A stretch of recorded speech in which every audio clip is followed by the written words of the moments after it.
السلام عليكم ورحمة الله وبركاته. اليوم هو الاحتفال بعيد المولد النبوي، ذكرى المولد النبوي الشريف. والمسجد الإبراهيمي مفتوح جميعا، كل أروقته أمام المصلين المسلمين، ونحن ندخل من الباب الخلفي.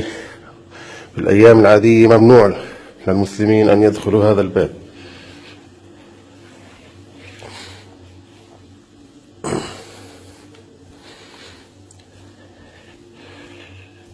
هذه غرفة الأذان، المؤذن يأتي يؤذن من هذه الغرفة، يأتي من منطقة الخاضعة للمصلين المسلمين، هذه تكون مغلقة أمام المسلمين. يدخل المؤذن من الباب هذا الأمام ويأتي ليؤذن هنا.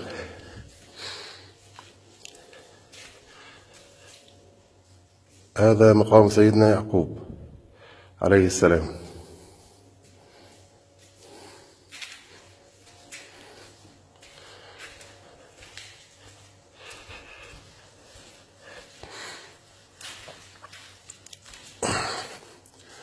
هذا مقام سيدنا يوسف عليه السلام.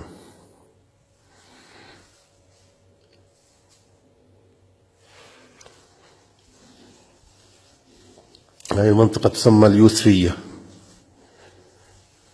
ندخل من هنا.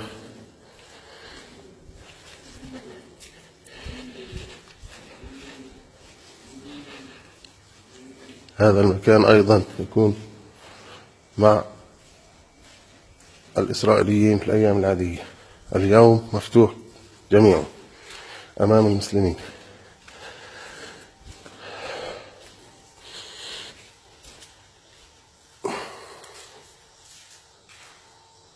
هذا هو مقام سيدنا يعقوب من الداخل، وهذا مقام سيدتنا زوجة سيدنا يعقوب لائقة عليها السلام.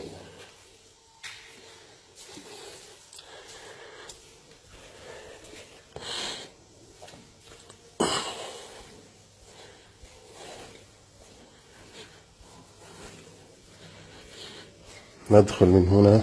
هذا مقام سيدنا إبراهيم الخليل له. هذا هو مقام سيدنا إبراهيم من 3 جهات مكشوفة، من هنا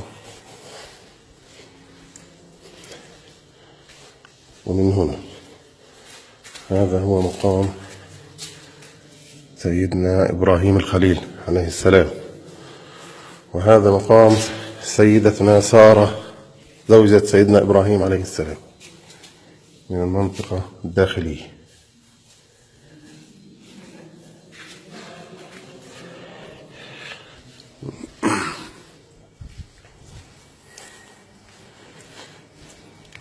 نحن الآن نتوجه إلى الساحة الإسحاقية التي يوجد فيها مقام سيدنا إسحاق وزوجته سيدتنا رفقة.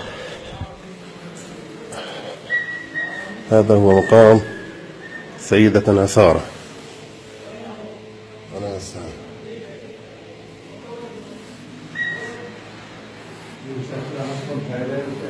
هذه في الخارج تسمى الجوالية.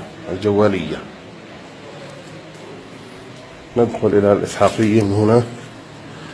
هذه الساحة الإسحاقية يوجد فيها مقام سيدنا إسحاق وزوجته سيدتنا رفقة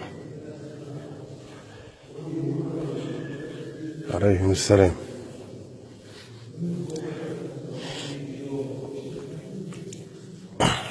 كل المسجد الإبراهيمي مفتوح أمام المصلين المسلمين.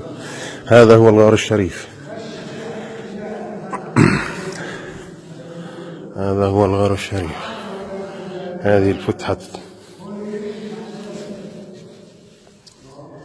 الفتحة يوجد ضوء في الأسفل عند المغارة التي يوجد فيها قبور الأنبياء. تفتح من هنا ويوجد إضاءة داخلية.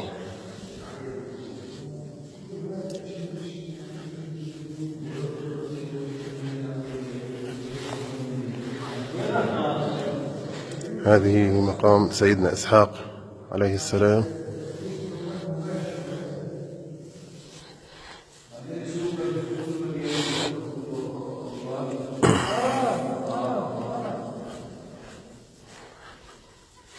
هذا مقام سيدتنا رفقة عليها السلام.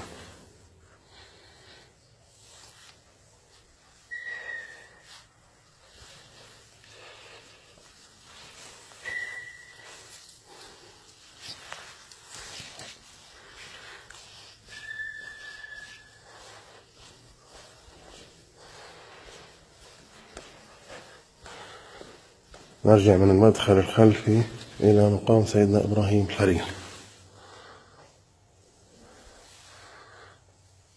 3 شبابيك تؤدي إلى مقام سيدنا إبراهيم الخليل.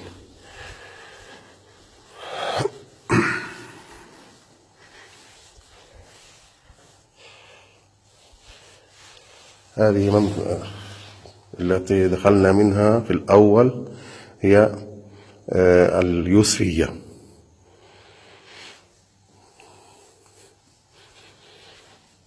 كل أروقة المسجد الإبراهيمي مفتوحة أمام المصلين المسلمين.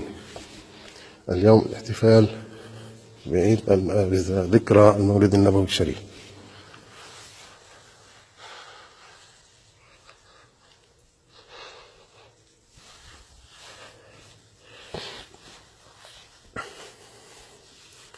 هذا هو منبر سيدنا صلاح الدين الأيوبي الذي جلبه من مصر، ولا يوجد فيه مسمار واحد، كله خشب من الخشب، مركب بطريقة فنية رائعة.